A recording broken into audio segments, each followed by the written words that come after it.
Hi everyone and welcome to our channel The Literary Lounge. The name has been changed. The name of my channel earlier was the Illuminatis English Academy, but due to certain objections by viewers I had to change it, and that's not an issue, because what matters is the content. That's why I put up that poll, right? So on special request of the students, today I am going to discuss how to prepare a project portfolio for class 12 internal assessment.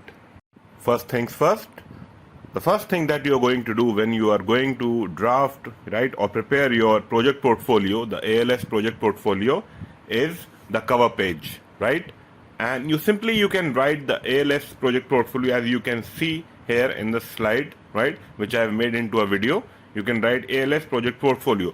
Background could be anything. You can either use an abstract art, or you could use a pen or a paper, pictures of a pen or a paper, or your college, right? It could be anything, but it must not be offensive. The next page consists of the name of your school, right? The name of your college, right?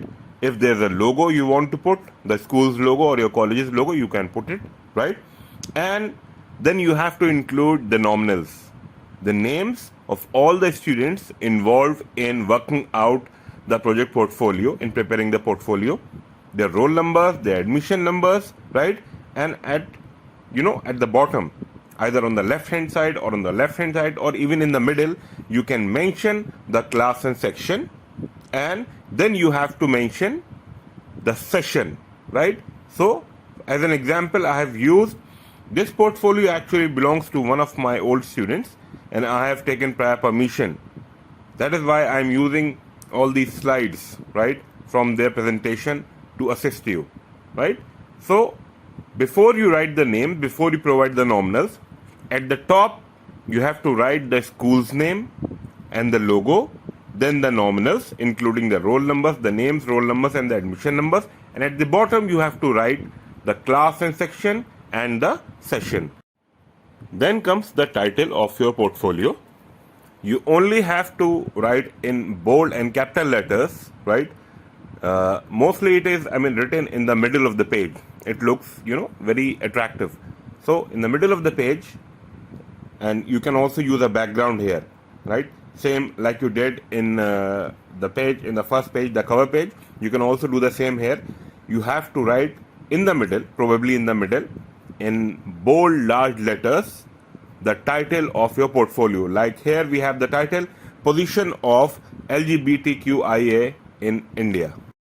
On the next page, you have to mention the objectives of your portfolio, of this project, and these are the clear-cut goals which you are setting forth before actually starting the work, right? It takes time, if you are working together and if you are honestly doing it instead of copying and pasting from the internet, it takes time, right? If you follow the interview method, it takes more time, right? Like almost a month, 3-4 weeks.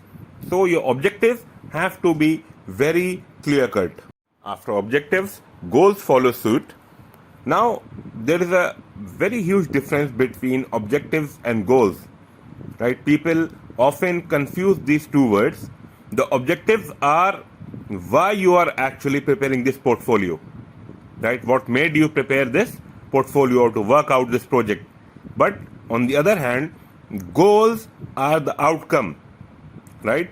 The end product of a project or a work or an initiative. So in this initiative, right, the project you are working upon, what are you going to attain at the end of the project? What impact is it, or this project is going to have on society, right? Let us now discuss the certificate part.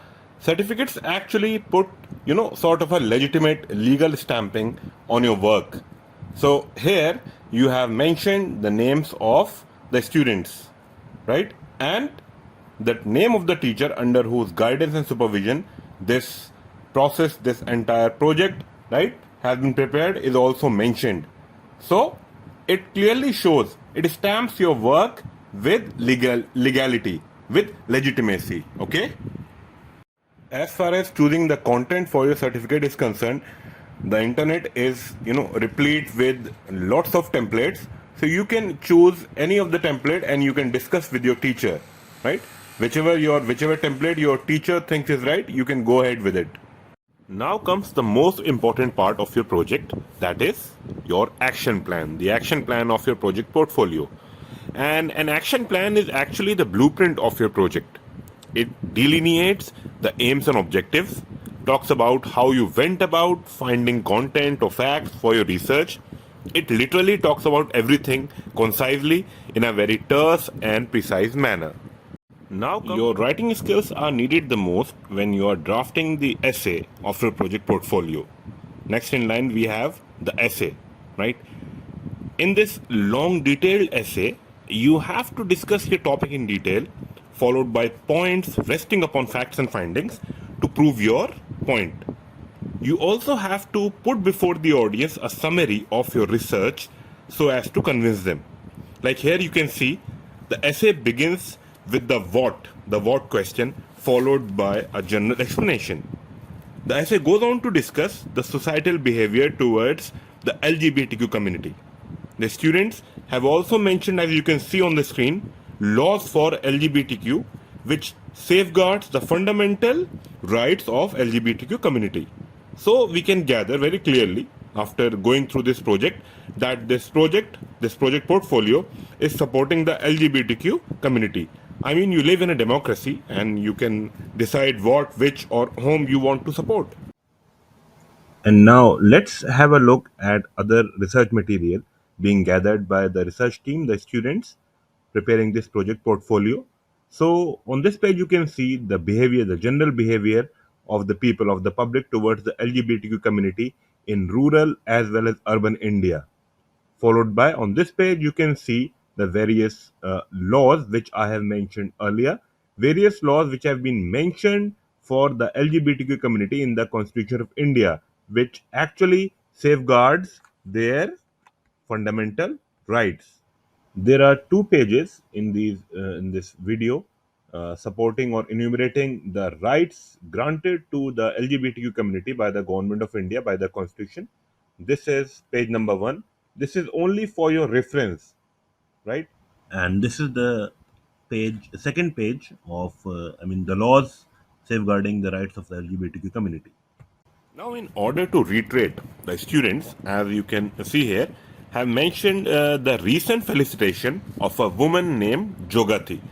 Jogati was conferred with the prestigious Padma Shri Award by none other than the Honorable former President of India, Shri Ramnath Kovind.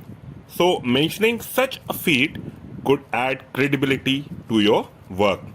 In the same fashion, the students have prepared a graph and chart diagram to paint a clear global picture pertaining to the LGBTQ community.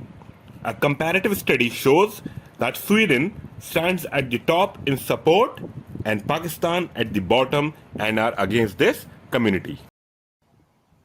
This is the chart, this is the bar and chart diagram which I talked about earlier, and this gives a global picture. I mean, not all the countries are involved, but I mean, quite a lot. Sweden, United States, Brazil, India, China, and Pakistan, right? And it gives a global picture of sentiment towards the LGBTQ community. The questionnaire is the best possible medium if you are going for the interview mode of your portfolio by asking relevant, clear cut questions and their answers through interviews or let's say group discussions. You can portray a general opinion of the masses, the population, the people.